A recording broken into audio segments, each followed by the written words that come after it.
crear esa sensibilización en el alumnado adolescente, en primer lugar, no imponiendo. Con la imposición, desde luego, no vamos a ningún lado. Si la coeducación ni los valores en igualdad se pueden llevar a un aula si es por imposición. Hay que dejarlos hablar y escuchar, porque efectivamente se están cambiando los roles, los estereotipos entre chicos y chicas. De manera que és molt important que entenguem que pel propi benefici dels homes i pel benefici d'homes i dones hem de canviar aquest model masculí i hem d'eliminar molts dels aspectes d'agressivitat que els estem exigint als nens i, en canvi, obrir-los, que és una cosa que els tallem completament, la possibilitat de ser tendres, de ser carinyosos, de poder tenir empatia, de poder expressar feblesa. El patriarcat està dins de tot el sistema, està inserit ja, no es pot, des del nostre punt de vista, lluitar contra d'ell si no canvies el global, tota la societat. I nosaltres pensem que ha d'haver un canvi de societat, que nosaltres el considerem que és fonamental que també, per a contribuir a aquest canvi, es faça des de l'educació. Si no ensenyem als nostres xiquets i xiquetes des d'un primer moment, el canvi seria molt més complicat i potser, potser, podem inclús pensar que seria molt difícil. La qüestió de la transversalitat és una qüestió que ja fa temps que es planteja, és relativament moderna, però és molt interessant. Bàsicament el que significa és que una lluita, en aquest cas estem parlant de la qüestió de gènere, s'ha de dur a tots els nivells i en tots els llocs. És una qüestió que hem de tindre clara i és una qüestió fonamental i bàsica que s'ha de recollir en tots els llocs.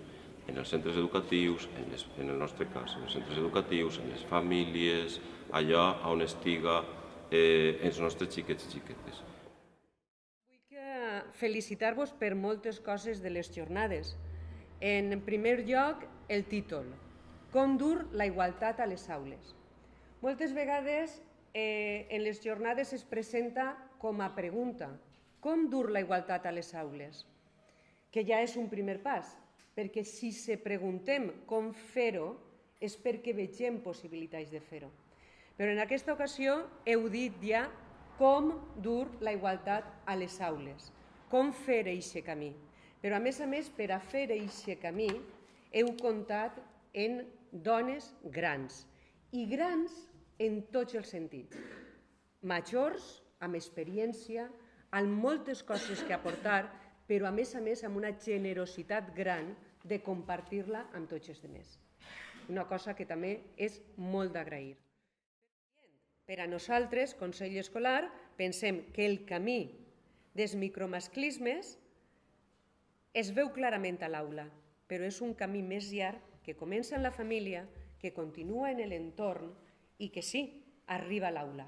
I arriba a l'aula i cal que analitzem el que està passant amb els nostres xiquets i les nostres xiquetes, però també amb les actituds del nostre professorat, també amb el contingut dels nostres llibres de text, en la metodologia, en els papers que s'estan donant a cadascun dels nostres xiquets i de les nostres xiquetes en l'aula, en com estem orientant-los, perquè això també és una cosa que hem de tenir en compte. Com els animem a continuar? Que machote eres, que guapa has venido hoy. Totes aquestes coses hem de cuidar-les, perquè sense adonar-nos estem transmitint a la xicalla el que esperem d'ells. Per tant, són temes que haurem de cuidar entre tots i totes. Doncs la campanya RQRQR respon a un eslògan que és repensem les relacions, representem altres realitats. De tal manera que amb un canvi d'actitud siguem capaços d'aconseguir aquest canvi desitjat per tots i totes. Hace unos 10 años me embarqué en una aventura que es una auténtica locura, que no para de crecer, que es maravillosa, a la que le debo muchísimo, ¿vale? Y fue crear en Andalucía una asignatura que es única, que convalida exactamente igual que matemáticas, lenguas, ciencias naturales, etcétera, etcétera, que se llama, y quise que fuera un proyecto para romper un poco los cánones decimonónicos de la escuela española, y se llama Proyecto Educativo de Igualdad de Género a través de la imagen. El título es larguito, pero busqué la imagen como instrumento, aquí la amiga Paqui sabe de eso muchísimo, busqué la imagen como instrumento fundamental para captar al alumnado. Quiero deciros que es una optativa, y este año, por ejemplo, en el centro ha sido la optativa más elegida por el alumnado, que hay overbooking. Así que eso es también para mí muy gratificante, ¿no? Entonces, coger la imagen, ahí estaba la trampilla, y la imagen me servía para inculcar, para involucrar al alumnado en lo que es educar en igualdad. Nos han educado en desigualdad desde que nacemos, pues ya es hora de que eduquemos en igualdad.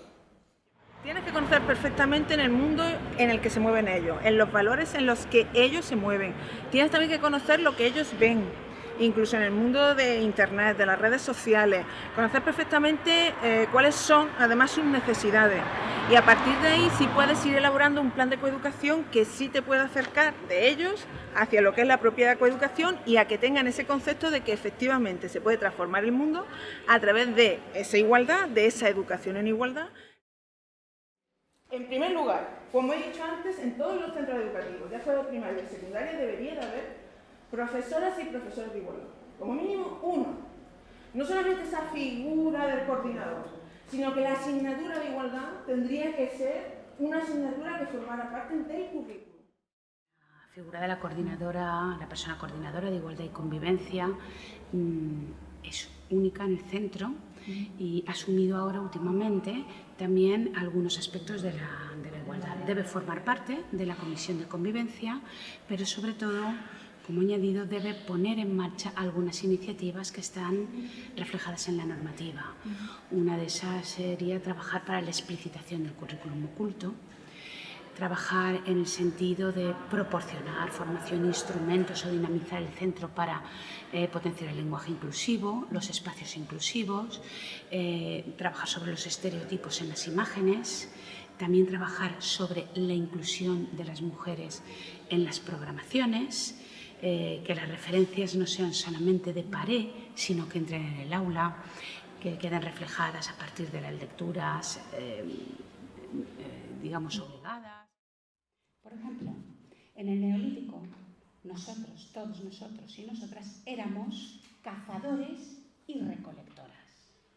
Los romanos se caracterizan por ser una sociedad de ingenieros y médicas. Cuando hablamos del campesinado en la Edad Media, básicamente tenemos que hablar de las campesinas. Son ellas las que asumían todas las funciones reproductivas del hogar y son las que llevaban buena parte de las funciones agrícolas. Allí son las campesinas. Por lo tanto, centremos un poco los términos. Nunca podemos decir los artistas del Renacimiento. Nunca. Es ahí justo donde debemos decir los artistas i les artistes del Renacimiento. El model masculí està molt més retardat en la seva evolució que el femení i això és el que crea molts dels problemes avui, fins i tot problemes de parella, perquè és allò que hem dit tantes vegades, que les dones busquen homes que encara no existeixen i els homes busquen dones que ja no existeixen. Llavors, esclar, és molt difícil fer una parella quan hi ha aquest desequilibri, no?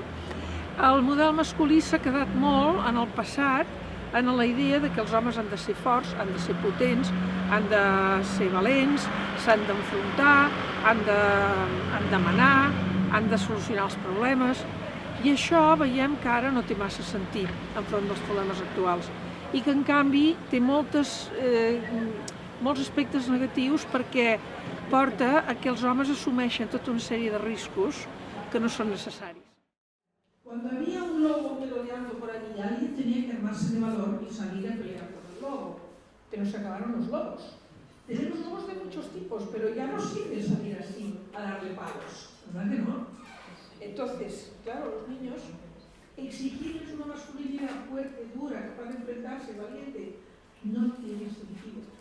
Porque además, a cambio de esto, lo que hacemos es impedir el desarrollo de su ternura, de su sensibilidad, de su capacidad de entrega, de emoción tierna.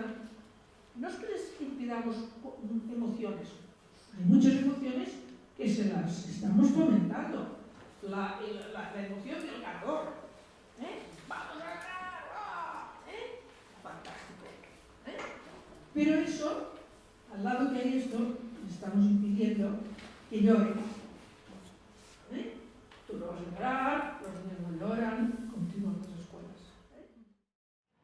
això els porta, en gran part, a exercir violència sobre si mateixos.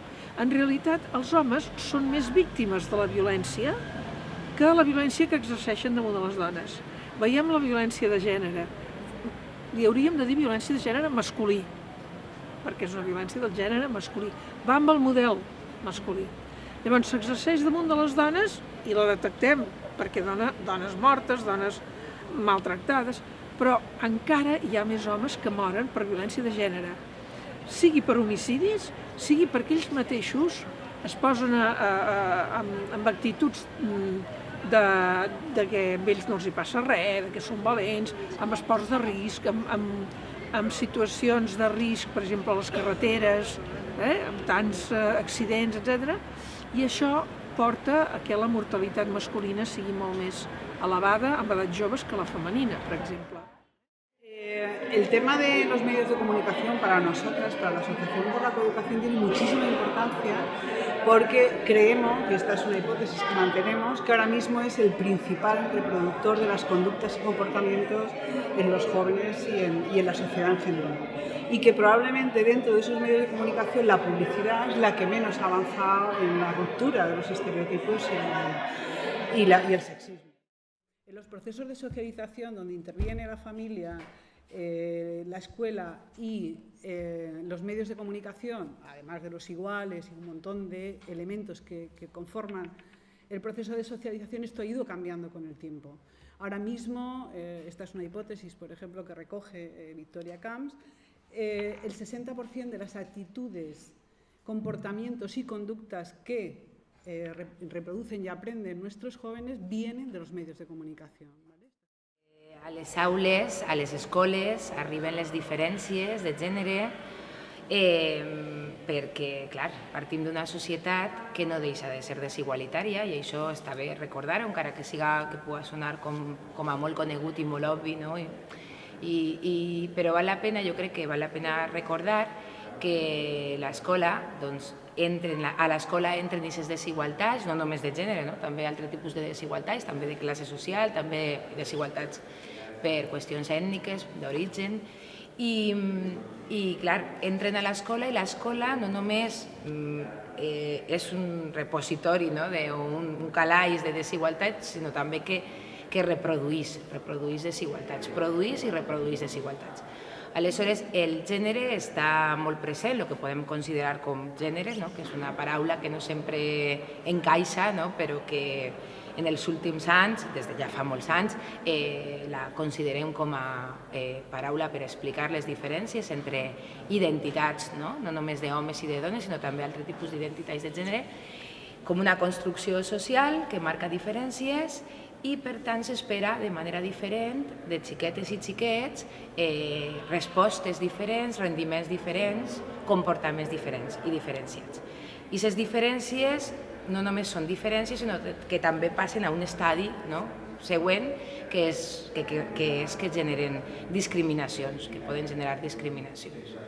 Perquè acceptar, i ahir el model coeducatiu, la idea de perspectiva d'escola coeducativa ho explica clarament, la idea de que xiquets i xiquetes, que els nostres xiquets i les nostres xiquetes són diferents, és obvi i està acceptat i des d'aquesta diferència treballar la igualtat. És un poc el que diu, de manera com molt bàsica, l'escola coeducativa. Moltes vegades, per exemple, una de les coses pitjors, en aquest moment ha augmentat molt el suïcidi masculí.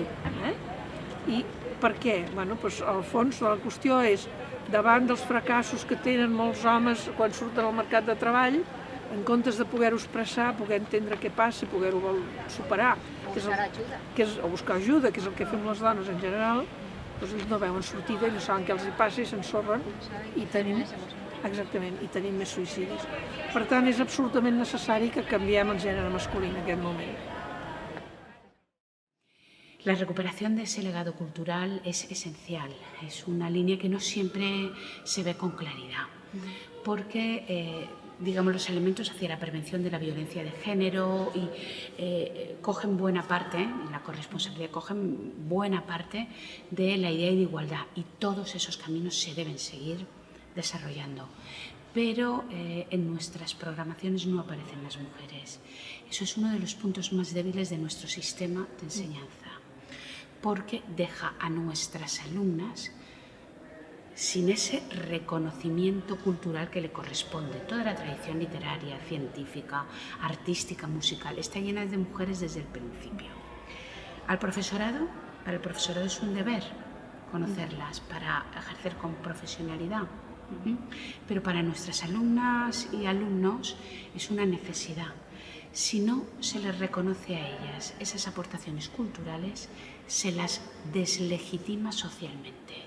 Cuando salen de la etapa obligatoria, ellas saben, en un discurso donde el 93% de los protagonistas son hombres, ellas saben que los hombres son los protagonistas de la historia y la cultura y ellas son completamente secundarias. La profecía autocumplida. Y eso lastra todo lo que es el desarrollo individual, profesional y social.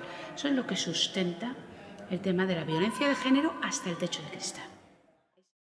Ara estem en una època, en uns anys, en què s'està parlant molt del concepte de micromasclisme, microsexisme, i aleshores tenim ahí com unes alarmes enceses, o hauríem d'estar molt pendents d'aquestes alarmes, de com detectem aquest sexisme, aquesta discriminació per raó de sexe en les nostres escoles i que es produeixen d'una manera quotidiana, acceptada, incorporada al nostre dia a dia. Són xicotells detalls, qüestions que de vegades se justifiquen com a que no existissin, com a dona, no li dones importància, no passa res, però que cada vegada més, jo això sí que crec, en això sí que soc optimista, les escoles, les persones que s'encarreguen de l'educació, estem com més formades o almenys més conscients de que se produeixen aquests micromasclismes que generen no només diferències, sinó també discriminacions. En el caso de los chicos existe lo que yo llamo pues, la castración de las emociones. Entonces, esos chicos a los que se les ha castrado en ese campo de la emoción tienden a ponerse a la defensiva cuando hablamos de igualdad. Hay que dejarlos, primero, que se manifiesten tal cual quieran dentro de ese contexto. Hay que escucharlos. No nos podemos poner a la defensiva, ni siquiera intentar quitar o no quitar ese concepto que ellos tienen ya implantado, sino que a partir de escucharlo, intentar hacerles ver que ellos van a salir ganando precisamente si se quieren educar en igualdad, si rompemos esos roles, esos estereotipos. Entonces esa es la clave, no solamente para los chicos, sino que luego exactamente igual para las chicas. Porque si en las emociones nosotras hemos podido estar menos castradas o salir más ganando, sin embargo hemos sufrido lo que es, por una parte, la dependencia y la dominación. Entonces también es muy importante crear el concepto de la asertividad en ellas, para que ellas también sepan decidir, tomar sus decisiones, no pensar que ningún príncipe azul las va a salvar, decir que los príncipes azules destiñen y también decirle a los chicos que ser príncipe es un rollo, que hay otra manera de llegar y de concienciar y de crear un mundo más justo por igualitario. Y ahí está la clave. Lo que hemos desarrollado son herramientas audiovisuales que de alguna manera trabajen por acabar con estos estereotipos. Son medios, en este caso son cortometrajes, es un medio creemos que muy adecuado precisamente para trabajarlo tanto en las aulas como en las familias, y lo puede ver cualquier persona porque son cortometrajes de los que se presentan a los Goya y al resto de festivales en nuestro país, pero que ayudan precisamente a hablar y a preparar un debate para cómo tendría que ser una sociedad no sexista e igualitaria. En aquest sentit, l'administració ha muntat una taula per la igualtat on hi ha representacions de diferents institucions, fins i tot persones a títol individual que volen participar, volen ajudar a que aquest canvi siga possible. Pel que fa, s'ha creat també la figura molt important del coordinador o coordinadora d'Igualtat i Convivència, que trobo que estan fent un treball fantàstic.